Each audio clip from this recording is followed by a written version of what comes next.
Salam sejahtera Malaysia, denyut nadi suara rakyat bergema di channel ini. Satu demi satu pemimpin besar, cyber trooper.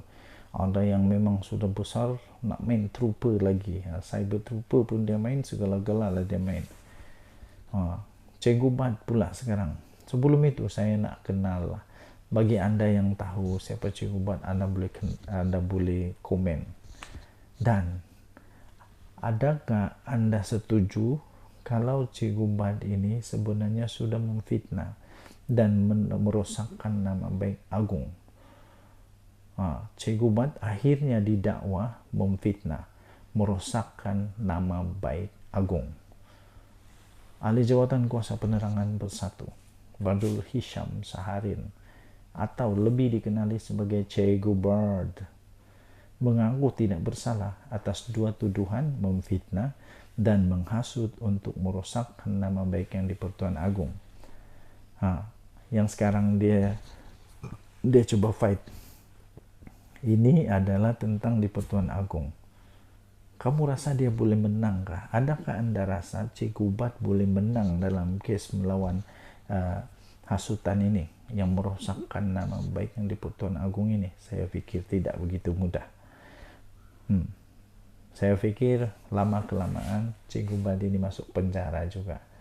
Yang saya heran, sudah terlalu terdesakkah Cikgu Bad ini? Tidak ada lagi modal dia lain untuk dimainkan sebagai sentimen untuk campaign, sehingga yang di Pertuan Agong pun nak sentuh. Badrul Hisham 45 tahun membuat pernyataan itu sejurus pertuduhan dikemukakan terhadapnya di hadapan Hakim Mahkamah Session Siti Aminah Ghazali. Beliau berkata, saya paham tidak mengaku salah, katanya. Wah, kalau ini pun tidak mengaku salah, yang macam mana baru salah? Mengikut pertuduhan pertama, beliau didakwa telah mengeluarkan kenyataan fitnah di mana beliau mempunyai sebab untuk percaya bahwa ia akan merosakkan nama baik yang di Pertuan Agong.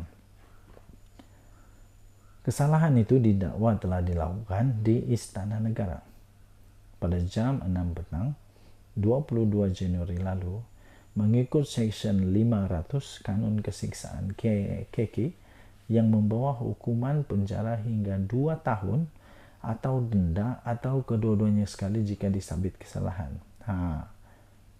Meringkoklah dalam penjara. Kalau betul-betul kena yang maksimum, boleh sehingga 2 tahun. Nanti makanlah roti penjara 2 tahun. Lepas tu mandilah dengan sabun penjara 2 tahun. Lepas itu kena denda pula. Agaknya dia ni terlampau banyak duit, sehingga kalau kena denda tak takut. Mungkinlah. Cikgu Bad juga berdepan tuduhan telah membuat penerbitan menghasut di Taman Bukit Ceras di sini pada jam 12.15 tengah hari 6 April yang lalu. Pendakwaan mengikut perenggan 4-1-C Akta Hasutan 1948 Akta 15 yang boleh dihukum di bawah subsection 4-1 akta yang sama yang memperuntukkan denda tidak lebih RM5.000 atau penjara maksimum 3 tahun atau kedua-duanya. Wow, kalau dua-dua dapat salah, yang 1 2 tahun, yang 1 3 tahun, 5 tahun, geng. 5 tahun nanti tiadalah sudah Cikgu Bad, tiadalah sudah orang-orang cyber trooper yang hebat-hebat ini kan. Susulan pengakuan tidak bersalah itu timbalan pendakwa raya. Syed Faizal Syed Amir mencadangkan jaminan RM20.000 kepada Cikgu Bad bagi setiap tuduhan dengan seorang penjamin. Maksudnya kalau setiap tuduhan mungkin RM40.000 lah dua-dua ni kan. Mahkamah kemudian membenarkan jaminan RM20.000. Nasib baiklah dapat diskaun juga. RM20.000 dengan seorang penjamin bagi kedua-dua pertuduhan. Namun menolak cadangan perintah larangan dimohon pihak pendakwaan. Sebutan semula kes ditetapkan pada 27 Mei ini. Denyut nadi suara rakyat bergema di channel ini. Jangan main-main dengan Agong kami. Jangan main-main dengan negara Malaysia, perlembagaan negara Malaysia, kesetiaan kepada raja dan negara. Dan tadi Suara Rakyat bagaimana di channel ini, jangan lupa tekan butang subscribe, like, dan share. Berita ini daripada harapandaily.com, 29 April 2024. Che Gobrat didakwa memfitnah, merosakkan nama baik Agung. Kita jumpa lagi, bye-bye. Salam sejahtera Malaysia. Ini Hadi Awang kena jawab. Ini Muhyiddin kena jawab.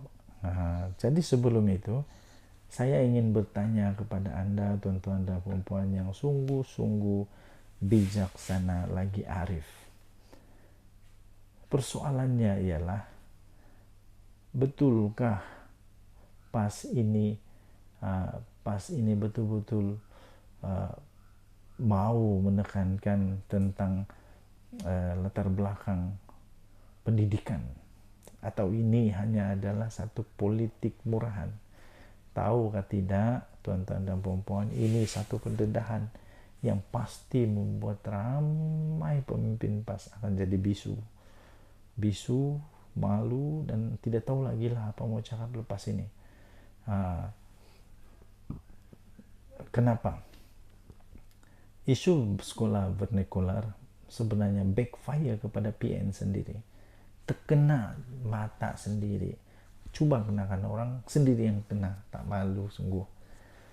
Nah, ini baru saja kita terima tahu daripada Harapan Daily 1 Mei.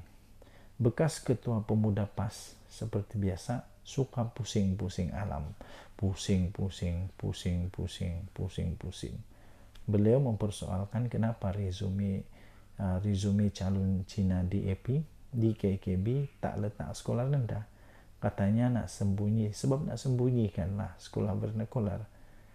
Yang ini yang dia lupa nih. Dia lupa sebab netizen semua bijak tahu sekarang. Bijak. Mereka kaji, betulkah PAS ni betul-betul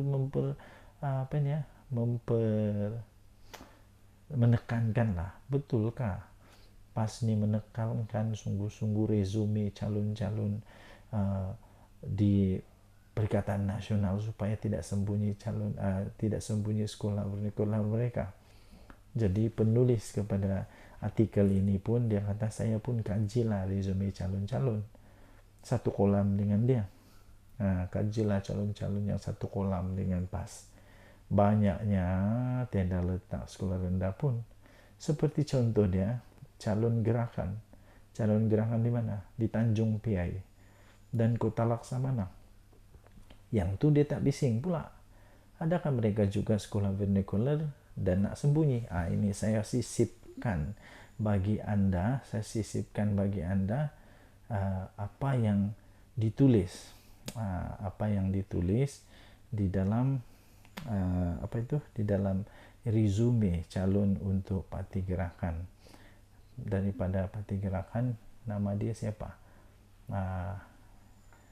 Ini nama dia Kailing. Hujung dia Kailing, Parti Gerakan. Tengok tak ada pun dia tulis dia punya sekolah rendah. Yang itu kenapa PAS tak bising? Kenapa PAS tak bising? Yang itu dia tak bising pula. Adakah mereka juga sekolah vernakular dan nak sembunyikan? Kalau kita tengoklah resume korporat dan profesional dalam LinkedIn, jaranglah kita letak sekolah rendah bagai. Kita ambil sekolah yang terakhir saja. Bikin apa sekolah rendah? Kita nak tengok yang terakhir. Inilah kualiti ahli Parlimen Pemuda Pembangkang. Isu sekolah rendah pun dijadikan bahan kempen. Backfire lagi. Sebabnya Parti Gerakan sendiri perjuangkan sekolah vernakular. Saya percaya isu ini backfire big time kepada PM. Sentimen di bawah ini menampakkan minggu depan merah dan biru menang. Jadi tuan-tuan dan perempuan yang dihormati sekalian, adakah ini akan menjadikan satu tanda bahawa kekalahan yang teruk bakal akan dinikmati oleh Perikatan Nasional? kita tengoklah nanti. Denyut nadi suara rakyat bergema di channel ini. Bye bye.